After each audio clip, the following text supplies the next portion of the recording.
comme les moineaux. Donc c'est un petit peu dans l'histoire du cinéma français, c'est comme un ovni. Il n'a rien de classique, ni dans sa formation, ni dans son travail de réalisateur, puisque il ne fonctionnait qu'avec ses propres pulsions poétiques. Ce qui m'a un peu intrigué, c'était toujours le premier film de Jean Eustache qu'on n'a jamais retrouvé. Il doit y avoir une copie positive. Je sais que le négatif a disparu. J'ai fait tellement de recherches là-dessus.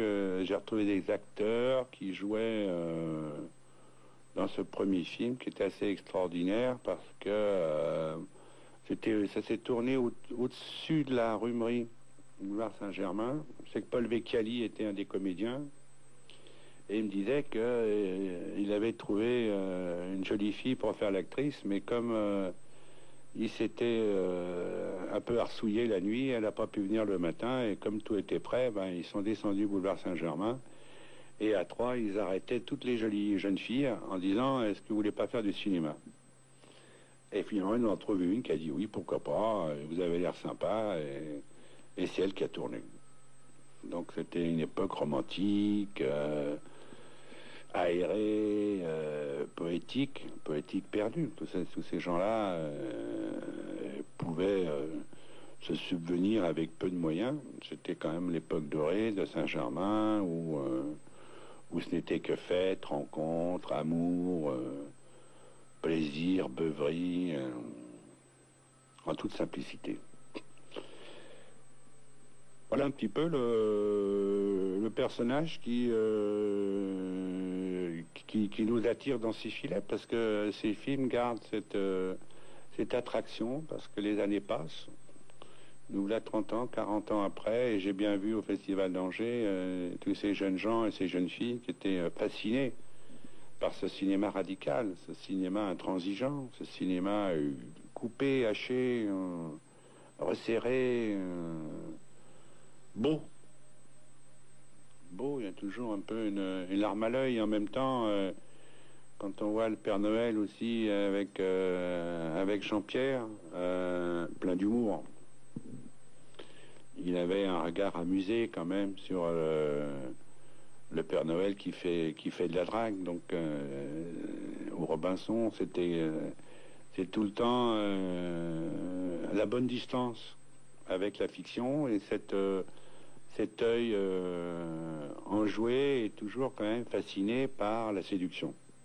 Je t'attire, je te repousse, je te repousse, je t'attire. Enfin, il y avait un vrai ballet autour de lui.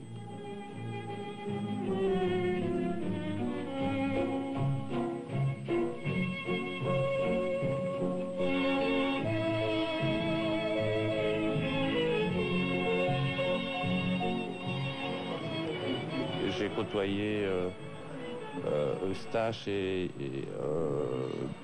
66, je crois, c'est le moment où je l'ai rencontré la première fois, jusqu'à 81, une semaine avant qu'il se tire une balle dans la tête là sous son oreiller. Philippe Garrel. Et c'est-à-dire Jean est resté pour moi un fantôme présent, parce que quelque part c'était celui à qui je m'étais associé dans l'esprit pour ce qui était de la mise en scène. C'est-à-dire Jean avait 10 ans de plus que moi et il était né en 38. Quand je l'ai rencontré, j'avais 18 ans. C'était dans un café près de la rue des Petits Champs où je travaillais à l'époque. Je faisais des émissions pour 16 millions de jeunes à la télévision et j'avais fait une émission sur le jeune cinéma. Et j'avais vu le Père Noël à les yeux bleus et je lui ai donné un rendez-vous dans un café. Et puis il est venu et il venait de tourner le Père Noël à les yeux bleus avec de la pellicule que lui avait donné Godard qui tournait masculin-féminin. Donc ça, c'est quand j'ai rencontré Jean, et après, on était dans 2 bandes parallèles. On pouvait voir Jean la nuit, comme ça, parce qu'il était noctambule à Montparnasse, comme ça, à la fin des années 60. Et puis moi, j'étais dans une autre bande, mais enfin, on se croisait parce qu'il était quand même très appelé par l'art, comme certaines personnes, sans savoir pourquoi, considèrent que l'art est beaucoup plus intéressant, captivant, et l'art en général. Alors, à l'intérieur des bandes, quelque part, quand des gens ont cette optique du monde, dans les croisements, comme ça, il y a une espèce d'évidence qui se fait, quoi. Et puis, après, Jean est arrivé à tourner son premier long métrage, là, La maman et la putain, qui était un film qui coûtait 600 000 francs, je me souviens de l'époque, et qui a été tourné avec rien, qui était un film... La maman et la putain, c'est un 16 gonflé, quoi. Ce qu'il ne faut pas oublier, c'est-à-dire que c'était vraiment fait quand Jean-Pierre Rue raconte comment ça a été produit, qui était l'ingénieur du son. Il dit ça a été produit comme certains films que moi j'ai produits, c'est-à-dire au téléphone, l'avant-veille du tournage, tous les 3 jours, on recherche de quoi acheter de la pellicule, mais en soudoyant des gens dans le cinéma établi ou des amis fortunés pour pouvoir produire le film. C'était un film qui n'avait pas aucun moyen. Ensuite, Jean a eu le prix de la mise en scène à Cannes, mais le film a fait que 100 000 entrées quelque part. Mais quelque part, il a marqué par sa noirceur, comme ça. C'était un film sur fond. Et puis après, le monde est devenu de plus en plus impossible parce que la réaction était très très très forte. À la fin des années 70, il n'y avait plus aucune politique culturelle ni rien. Alors donc, des artistes comme Jean et tout ça se sont sentis peut-être très isolés.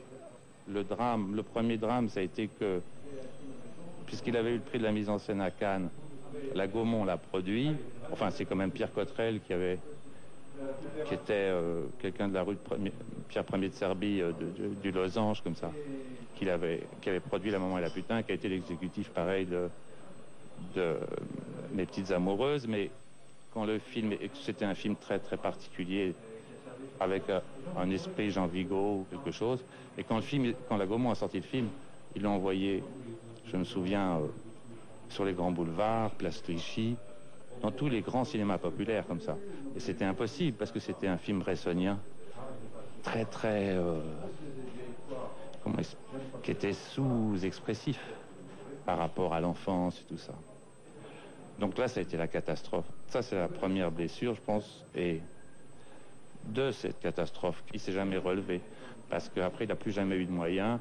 Il a fallu... Ces derniers films, c'était des films très très précaires. Avant de le faire, je racontais, et quand on me demandait ce que c'était, je disais que c'était le récit de... le film était la somme de ce qui n'avait pas eu lieu. C'est-à-dire, c'est un film négatif. C'est l'histoire de... puisqu'il s'agit d'un jeune garçon, de la famille qu'il n'a pas eue, les études qu'il n'a pas faites, les amoureuses qu'il n'a pas eues, l'aventure qu'il n'a pas vécue. Et quand le film s'achevait, eh bien, on pouvait penser que le film n'avait pas eu lieu, puisque à la fin, rien n'a eu lieu. J'avais des choses à dire. Pourtant, je me taisais. Les garçons, c'est une mécanique. C'est une mécanique, non, ce n'est pas moi. Moi, je suis derrière la caméra.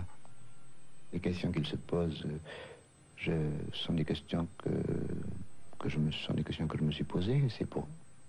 Comme il n'y a pas trouvé de réponse, j'ai éprouvé le besoin d'en faire un film, mais c'est assez... L'origine du film est assez perdue dans le temps. On ne sait pas. As-tu pensé à ce que tu aimerais faire? Non, Il y a quand même des choses qui t'intéressent. je ne sais pas. Je n'ai pas d'idée. Il y a longtemps, tu as parlé de radio.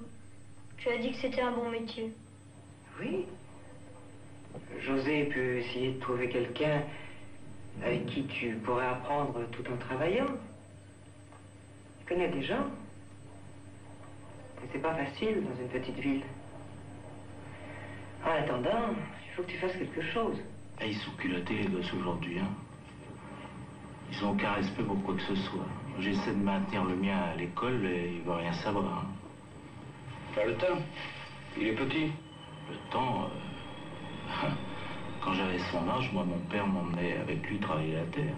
Le film de stage que je préfère, c'est Mes petites amoureuses. Tu vois, tu travailles comme les autres. Tu crois que tu Qui est un travailles film apparemment plus discret, moins... Ça moins... sert à faire dépenser de l'argent à tes parents. qui a fait moins parler de lui que La maman et la putain ou d'autres films, mais c'est sans doute un de ses films les plus apparemment classiques. Ce qui me frappe beaucoup, c'est le fait que c'est autobiographique, c'est-à-dire que Stage touche à des zones très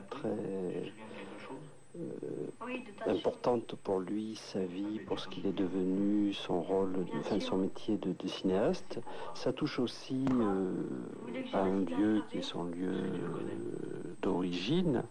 C'est-à-dire que et au moment où il tourne ce film, Les Petites Amoureuses, Eustache est très mal en point. C'est-à-dire qu'il est hospitalisé plusieurs fois, on lui change le sang, etc. parce qu'il est dans une phase de alcool plus médicaments. Enfin, il est totalement en danger de mort, réellement. Et le film est impeccable. C'est-à-dire que le film... il n'y a pas un gramme de sentimentalisme et il n'y a pas un gramme de laisser-aller. C'est-à-dire que ce qui me paraît le plus inimaginable dans ce film, c'est à quel point tout est retenu et à quel point l'état dans lequel il était n'affecte en rien, absolument en rien, la rigueur et la pureté du film. C'est un film... pour moi, c'est le plus beau film sur l'enfance. Hein. C'est le plus pur et celui qui dit des choses que les autres films ne disent jamais. En gros, c'est un film pour moi, absolument sur l'enfance d'un cinéaste, mais pas quelqu'un... C'est quelqu'un qui aime le cinéma, mais pas dans le sens où il aurait une vocation romantique de devenir cinéaste. Il est dans une posture de cinéaste, déjà, et cette posture... elle ne bougera pas jusqu'à la mort de Eustache. C'est-à-dire, c'est un film... Eustache croyait à l'essence, enfin, croyait à l'être. Et ce film dit que l'être du petit Eustache de 12 ans est exactement le même que l'être de l'Eustache qui se suicide. C'est-à-dire, ce n'est pas possible de faire semblant d'agir comme les autres, d'être dans une grégarité quelconque du langage, de la mode politique. C'est une des définitions d'Eustache. Enfin, il me semble, c'est quelqu'un qui n'a jamais cédé à la moindre grégarité. Et donc cette espèce de pureté de l'attitude qui en fait à la fois un dandy, quelqu'un qui souffre beaucoup, mais qui a toujours l'élégance du geste, de la tenue, etc., en fait un personnage effectivement qui est exemplaire contre tous les relâchements, tous les conformismes, toutes les conformations, j'ai envie de dire. Et c'est vrai que aujourd'hui, c'est absolument précieux. Je veux dire, il y a Bresson qu'on pourrait mettre, on pourrait déceler des qualités identiques, évidemment, chez Bresson, mais il n'y en a pas beaucoup dans l'histoire du cinéma. Des gens qui sont absolument réfractaires. Salut, ça va? Bien, bien, merci. Dis-moi, j'ai pas très bien compris où tu voulais en venir au téléphone. Tu m'as parlé d'un film, d'un scénario. Je sais pas encore, justement, je voulais qu'on en parle. Je voudrais que tu me racontes cette histoire. Quoi? L'histoire des chiottes? Oui, moi je la connais. J'ai demandé à une amie de venir.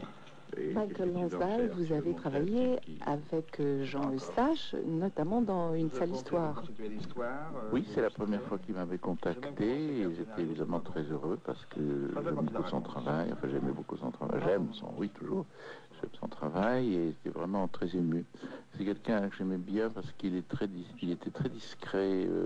C'est pas un homme qui s'agitait ou qui forçait. C'était pour moi presque intimide.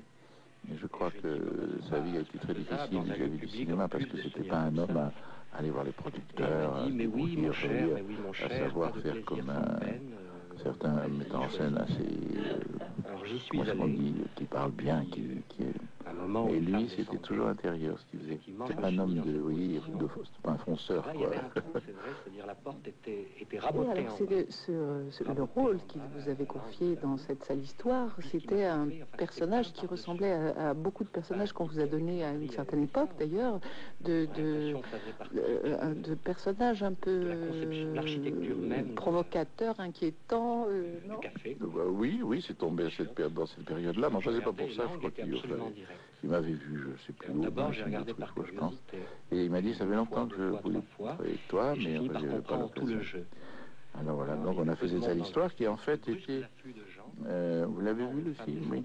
C'était 2 fois la même histoire. Il avait fait un enregistrement chez des amis, comme ça, avec une petite caméra, c'était tout à fait improvisé. Et puis après, il a pensé qu'il voulait faire quand même un film plus... je ne sais pas comment dire, plus présentable. Oui, c'est vrai, c'était un petit peu bricolage, le premier. Et alors donc, il a trouvé de la pellicule et on a fait 135. Il y a eu une version propre de la sale histoire. Alors on a fait ça dans un appartement comme ça, assez vite, parce que j'avais bien appris le texte, il était assez long, il fallait bien tout savoir. Et ça s'est fait dans une grâce comme ça, sans... Immédiatement, il n'y a pas eu de problème. Alors il m'avait demandé, est-ce que tu veux voir ce qu'on a filmé? Non, surtout pas, parce que je ne veux pas être impressionné par le personnage. Et curieusement, il y a des intonations qui sont presque les mêmes. Alors Jean-Noël Pic, c'est ça, puis c'est lui, je crois que c'est une histoire qu'il a en partie vécue, en partie inventée, enfin on n'a jamais trouvé. Et puis l'autre fois, c'était le contraire. On va dire, c'est pas ça l'intéressant, mais... le principe qui était de faire jouer des acteurs à partir d'une histoire qui était déjà filmée et de coller la seconde version comme ça, c'était aussi très, très innovant du point de vue du cinéma. C'était culotté, quoi, il fallait le faire, et ben il l'a fait, et en attendant, je crois qu'il était très content. Et la suite alors?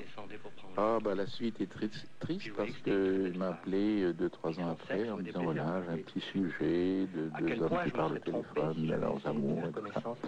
Est-ce que tu veux bien le faire? J'ai dit écoute, je le ferai bien sûr parce que tout ce que tu peux me proposer m'intéressera. Alors il fallait trouver un autre comédien. Et puis, alors est-ce que tu as une idée, m'a dit-il. Oui, je venais de voir Jean-Pierre Sentier dans un film, il y a un garçon qui vient de voir au cinéma qui est très remarquable. Et alors, il m'a dit, bon, je vais le contacter. Moi, je partais pour tourner en Suisse, 2 jours après. Donc, on s'est pas rappelé tout de suite. Et puis, alors, là, au bout de 10 jours, j'apprends qu'il est mort. Ça m'a foutu un coup, comme on dit. Un peu minable. Alors donc, cette histoire apparue dans les cahiers du cinéma. Oui, c'était comme toujours c'est l'histoire d'amour. Vous savez, je crois que c'est quelqu'un qui n'est jamais sorti de cette jeunesse, de cette enfance, jeunesse, enfin adolescence, avec ces histoires d'amour toujours. C'est très bien. Je trouve ça très bien. Vraiment? Mais oui, vraiment. Cette histoire est charmante. Une seule histoire, c'est un film limite. Moi, je la trouvais pas charmante. Déjà, lui est un cinéaste limite, mais c'est un film limite dans son œuvre. C'est un film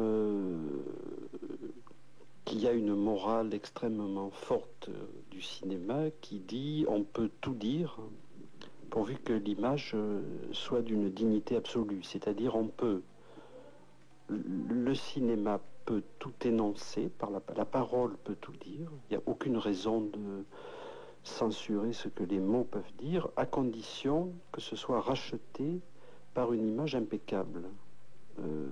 C'est aussi la morale de Godard. Sur la même question, par exemple sur la question sexuelle ou la scatologie ou je ne sais quoi, c'est-à-dire l'abjection serait la redondance, c'est-à-dire serait de montrer ce dont on parle. Mais l'idée c'est qu'il faut dans le film qu'il y ait quelque chose qui soit impeccable, inattaquable de pureté. Et en l'occurrence là, c'est l'image. C'est même minimaliste du point de vue de l'image, puisqu'il s'agit d'une double narration, point. Oui, c'est minimaliste et en même temps c'est vertigineux, puisque s'il n'y avait qu'un volet, ça serait minimaliste. Mais le fait qu'il y ait 2 volets fait que ça cesse d'être minimaliste, puisqu'effectivement, le spectateur idéal, c'est-à-dire celui qui ne connaîtrait pas l'histoire et le fait qu'il va voir 2 volets de la même histoire, dans l'ordre inverse en plus, d'un seul coup, quand il comprend que ça recommence, que c'est un autre personnage qui incarne le narrateur, qui ne sait plus... Et en plus, on a l'impression dans le film, très souvent, finalement, que Pic est plus acteur que Lonsdal. On a l'impression que Pic joue et que Lonsdal raconte vraiment. C'est-à-dire qu'il y a une frontière là très, très troublante entre l'indice de vérité de la parole, qui n'est pas forcément... et en plus... Il y a un mystère de plus, c'est que Pic n'a jamais dit, ni Eustache, si réellement cette histoire-là était arrivée à Pic, ou si Pic l'avait entendu raconter. C'est-à-dire que l'origine de cette histoire, elle est doublement perdue, puisqu'il y a le face-à-face des 2 volets du film, plus le fait qu'on ne sait pas, Pic était aussi dandy et menteur que Eustache, donc... on ne saura jamais s'il a vécu cette expérience ou si c'est un ami ou quelqu'un qui la lui a raconté. Donc le film est apparemment minimaliste et en réalité totalement vertigineux. Et on doute de tout dans ce film. On doute même des réactions des jeunes femmes qui écoutent, puisque quand même c'est découpé, c'est-à-dire est-ce que ça a été fait après, est-ce que c'est des vraies réactions, est-ce que c'est des fausses réactions. C'est-à-dire que dans ce film, le concept qu'il y aurait une vérité ultime est totalement désintégré. C'est-à-dire c'est un film où on ne peut être qu'un état d'imagination et de spéculation quand on est le spectateur.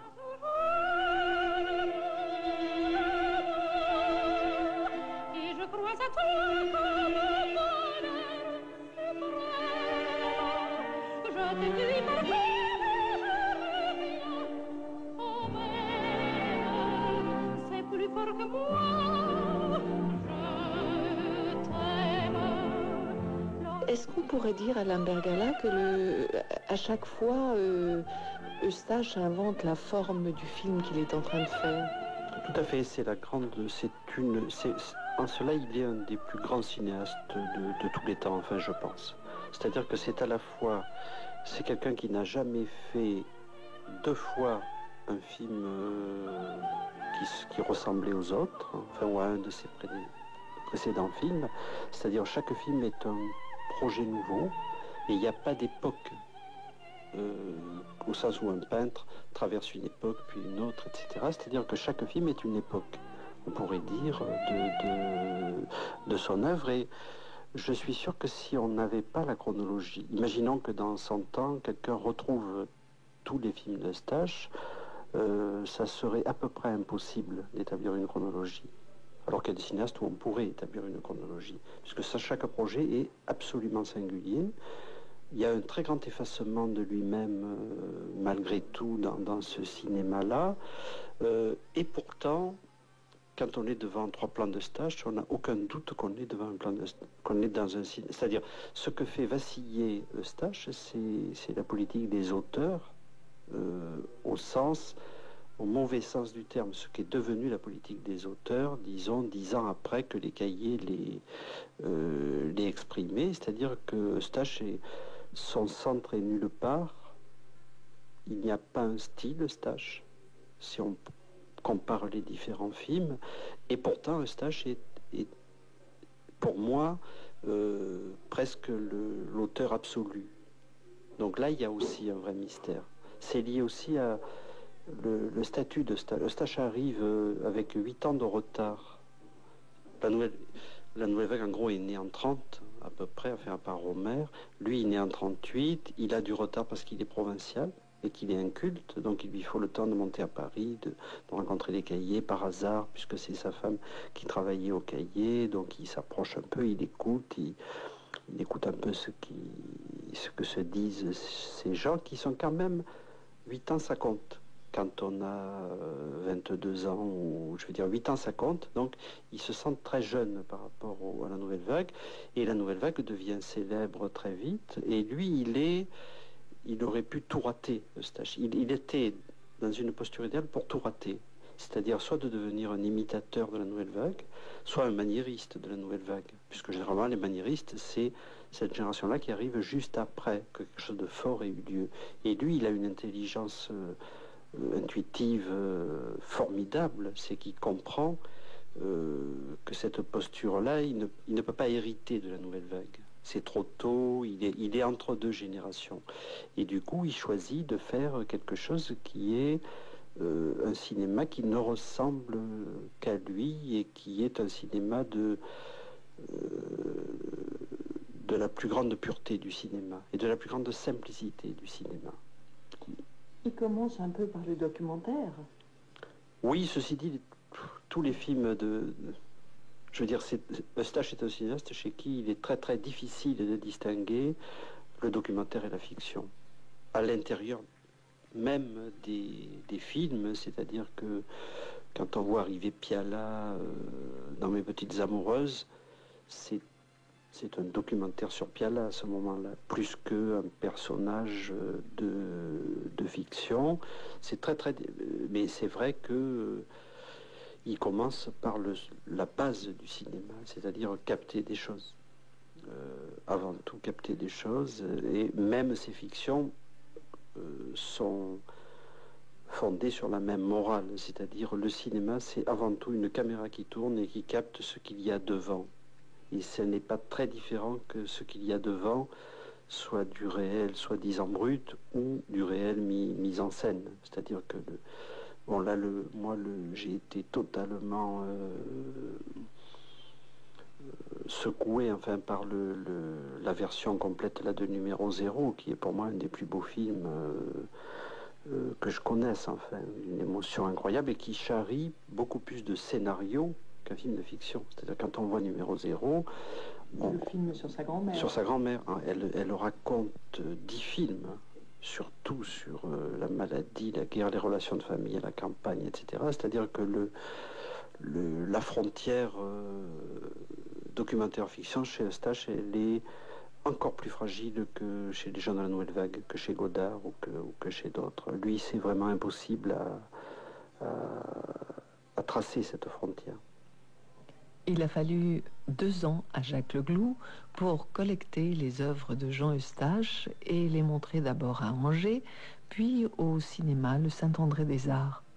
En fait, le travail de patrimoine sur l'ensemble d'une œuvre, c'est assez fascinant.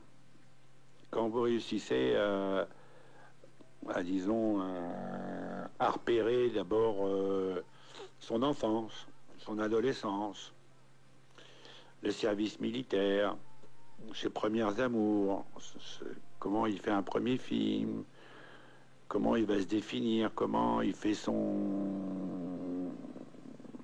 Il avait un club d'amis, on peut dire qu'il avait un groupe de fidèles. Et cette force-là, il attire justement de ce groupe de fidèles qui était sa source. Sa source pour résister de l'extérieur et sa source pour s'enrichir personnellement, pour amener les idées des uns et des autres dans les films. Donc c'est quelqu'un qui vivait en micro, totalement en micro. Donc avec tous les excès qu'on peut imaginer, parce qu'on ne peut pas se constituer une œuvre sans avoir des excès.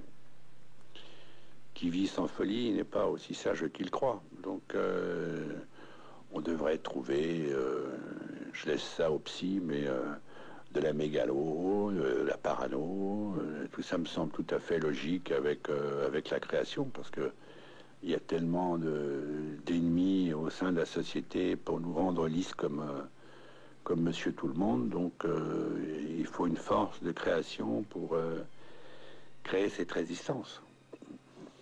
Voilà un petit peu l'approche que j'ai. En même temps, en étudiant Eustache et en le présentant, on retrouve forcément tout le credo de la création. L'origine, la force, la volonté, l'énergie. Il n'a pas eu de père, il était problème avec la mère tout le temps, de la même façon dont ça s'est reproduit avec les 2 mères qu'il a eues pour ses 2 enfants, on voit une reproduction. Ça arrive souvent. Je ne sais pas si c'est dans les gènes, mais c'était toujours heurté, toujours malheureux, toujours... sauf la grand-mère. La grand-mère qui est restée un personnage tellement bouleversant de simplicité et, à laquelle Jean était très très attaché. Un grand amour. Une grande reconnaissance. Bon, c'était un peu la... Comme si cette espèce de sagesse qui lui manquait, il trouvait sa complémentarité complètement naturelle et ça le ravissait. Il se sentait bien avec elle. Le bonheur.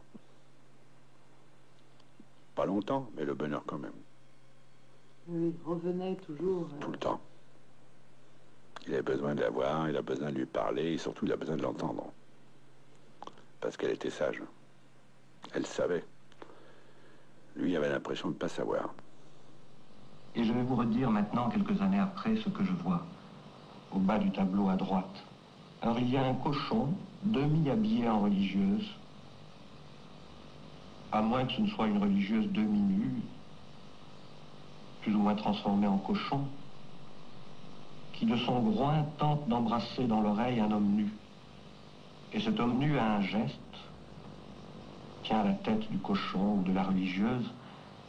Cet homme nu a un geste dont on ne peut pas savoir si c'est pour l'attirer ou pour le repousser. Donc ensuite, il y a Le Jardin des délices, qui est un film fait dans une situation absolument calamiteuse de tournage. Pic tenait pas debout et Eustache était très très très mal, enfin lui aussi, et il a dit on fait quand même, on tourne, et Pic dans une espèce d'état second, délire sur Le Jardin des délices de Bosch, et là Eustache au montage, si on en croit Pic, a refait des phrases entières, c'est-à-dire que par exemple dans la continuité de ce qu'avait dit Pic, il prenait le début d'une phrase à un moment donné, un milieu 10 minutes plus tard et la fin ailleurs. C'est-à-dire que Pic dit dans ce film, je dis des phrases que je n'ai jamais dites.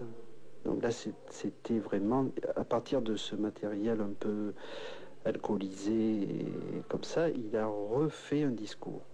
Et un discours très sinueux, et finalement un discours absolument passionnant sur Bosch, dans cet état second. C'est-à-dire que finalement, ça parle mieux de Bosch, je pense, que quelqu'un qui serait très savant et qui se contenterait d'observer le tableau, et comme si Eustache s'était dit, peut-être que pour parler de Bosch, il faut être un état comme ça, un peu de délire alcoolique ou je ne sais quoi.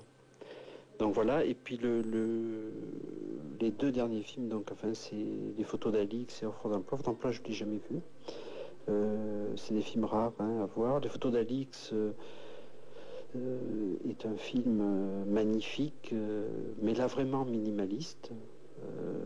Donc c'est un dispositif, ça s'est fait aussi en genre une demi-journée. Donc c'est fait avec Alix Clirobot, qui est une vraie photographe.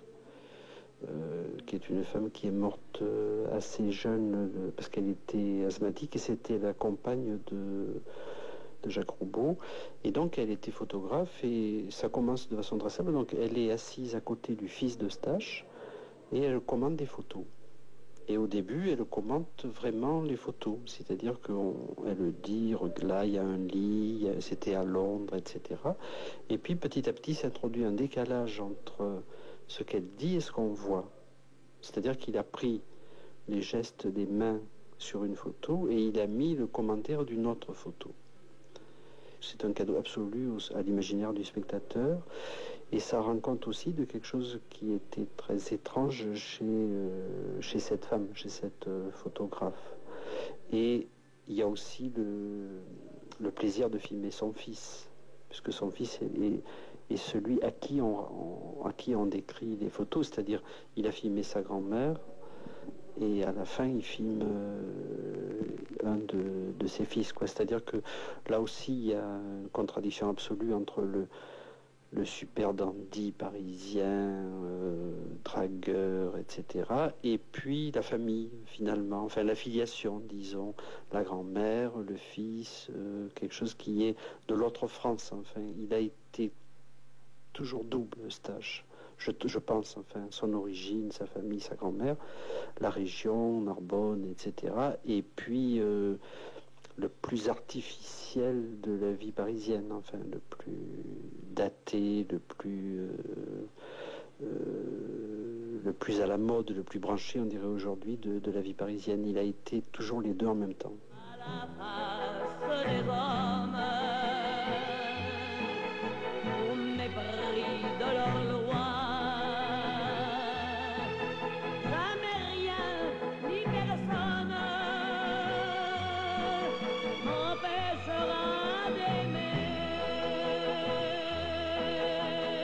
Ensuite, c'était la conclusion du suicide, quoi. C'était quelque chose qui était... Et c'était tout de suite après 81, je l'ai appelé au téléphone parce que j'avais écrit un texte sur lui qui s'appelait « Les mystères de l'art » où il était cité comme le premier cinéaste justement d'après la nouvelle vague. Et je lui lisais un texte et j'avais, je sais plus, écrit... Jean Eustache est un génie, j'ai décidé de parler de lui. Et alors il m'a dit que c'était, il m'a remercié pour ça, il m'a dit que c'était très gentil tout ça. Et je lui ai dit, maintenant ça va s'arranger, pour toi tu vas avoir des moyens, parce que c'était après 80. Il m'a dit non, je crois pas et tout. Et une semaine après, en fait il s'était procuré un pistolet auprès d'un assistant. Parce que dans le cinéma, c'est facile d'avoir des armes pour la mise en scène. Je veux dire, on peut dire, je viens de tourner quelque chose. Il s'était procuré un pistolet. Et il a écrit sur sa porte, si je ne réponds pas, c'est que je suis mort. Et il s'est tiré une balle de revolver sous l'oreiller pour... En France, il est de bons poètes que morts, quoi, on pourrait dire. Alors, là où il y a un acte très très violent par rapport... et qui est unique dans l'histoire du cinéma, c'est l'histoire du suicide, c'est tout, à 43 ans, je crois, ou je sais plus. Et qui est... Parce que c'est vraiment un suicide contre le reste du cinéma. C'est vraiment un suicide je pense, d'hypnose par rapport au cinéma, quelque part. Je pense... Alors, ce truc-là, ça signe, comme Nicolas de Staël ou tout ça, après ça signe l'œuvre. Tous les tableaux ou tous les films ont dans le coin en bas à droite marqué le suicide de l'auteur, quoi. Alors.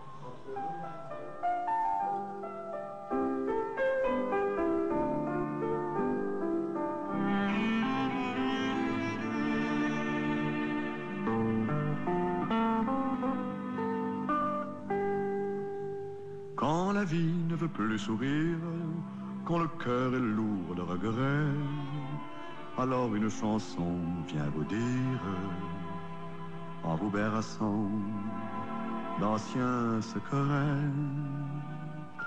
Une vie, une œuvre, Jean Eustache, avec Françoise Lebrun, Alain Bergala, Philippe Garrel, Jacques Leglou, Aristide Desmonico, Michael Lonsdal. Voix de Jean Eustache au micro de Jean-Claude Brialy et de Claude Jean-Philippe. Archivina. Le premier feurisson. Dimitri Scapolan, Jean-Marc Potry, Dominique Costa, Monette Berthonnier. Ta première aventure était pure. Souviens-toi des beaux jours. Je ne vous cache pas que j'ai été extrêmement déçu depuis, un cheminement, une déception depuis une dizaine d'années avec lequel je continue à vivre. Je ne pourrais pas renoncer au cinéma, j'ai parfois renoncé à en faire, parce que d'abord je ne pouvais pas. Et puis des fois je pensais qu'il serait bon de trouver un autre métier, puisqu'en définitive c'était la solitude absolue. Plus j'avançais dans la vie, plus je rencontrais la solitude. Alors je pensais à renoncer, mais en même temps, ça serait intervenir dans ces... Alors le cinéma, disons que ce n'est pas la peine de faire cet effort.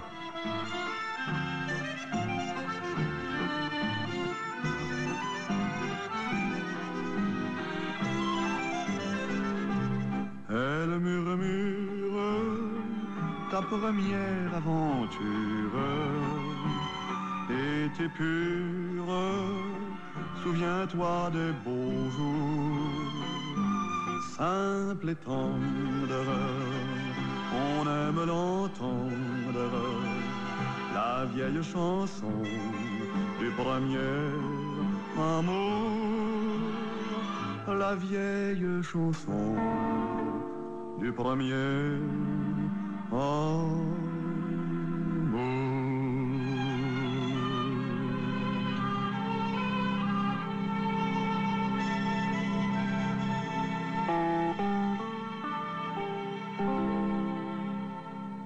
Bien. Maintenant, ferme les yeux et laisse-toi entraîner. Le reste suivra tout seul. Le prix France Culture du cinéaste de l'année 2003, présidé par Jeanne Moreau,